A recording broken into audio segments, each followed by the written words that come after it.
Welcome back to Tamara's Journey to Fit. I'm Tamara. This week we are talking about understanding and using different muscles. One thing that I didn't understand whenever people would tell me to flex my core was that we have more than just our upper abs. We also have lower abs. And it wasn't until I saw a video on YouTube that said, "Are you a domer?" And I was like, what's a domer? So this lady is laying on the floor and her belly is curved like this. And I was like, I think that's me. When I do sit ups, my belly would dome up and I wouldn't be able to do effective sit ups. So I was like, maybe that is me. I watched the video and I found out I am a domer. So after watching that video, I learned how to effectively use my core. And I believe that is why I have lost 5 inches in my waist alone. I have been surrounded by people who have done fitness stuff, who have lifted, and I never understood how different ways of lifting things, like turning your hands different ways and elevating your feet and all these different things affected different muscle groups so easily. So like deadlifts and RDLs, they're super similar, but they're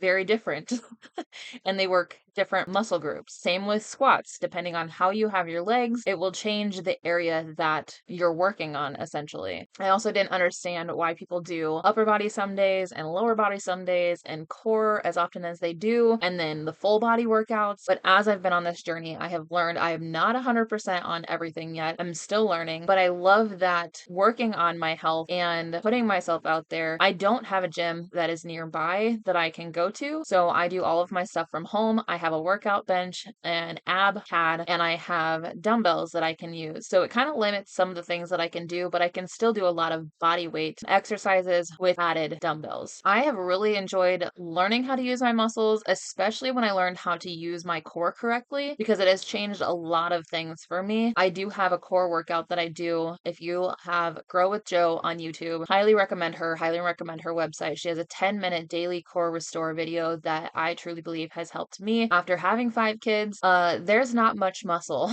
in that midsection. So I've been working on building that. And in the beginning of the year, I was not able to do sit-ups, and now I am able to do at least 10 sit-ups. It's really cool to be able to experience that. I know it's not a big deal for some people, but in school, I was not able to do a lot of the things that I can do now. And it's weird being 30 years old and being able to do more than I could do at 16, 14, all of those years. I love being healthier than I've ever been in my entire life. When I started this journey, it was more about getting fit and being strong versus being skinny. I never, ever, ever want to be skinny. I want to be muscular. I want to be able to lift things. I want to be able to carry things. As a mom of 5 boys, one of my fears is that we will be in an emergency situation and I will not be able to get everyone out in a good time. I want to be one of those parents that I could lift all 5 of them if I had to and take off running with them and not run out of breath, not run out of stamina, and be able to carry them as far as I needed to get them to safety. Knowing that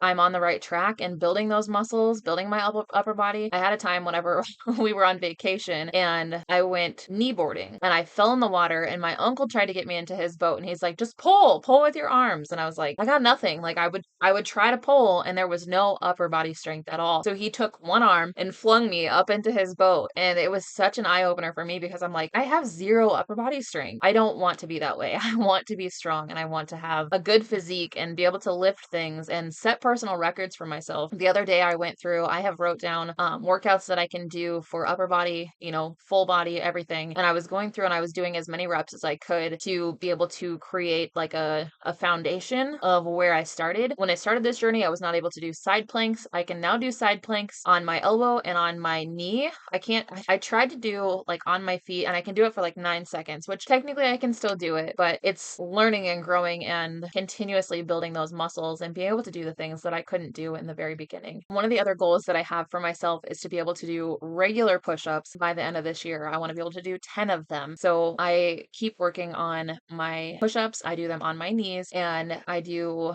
10 a day so that I can build that up. And I'm going to start changing to where I do push-ups, regular push-ups, but elevated so that it takes a little bit of the pressure off. And I'm going to keep building those muscles. If you want to do this with me, if you want to be someone that can do regular push-ups by the end of the year, comment below something regular push-ups and we can do this challenge together and we can work on it together because it's something that I really want to be able to do. I haven't been able to do a regular push-up and it's one of those things that if I can cross this off my list, so most people have like a life bucket list. I have a fitness bucket list.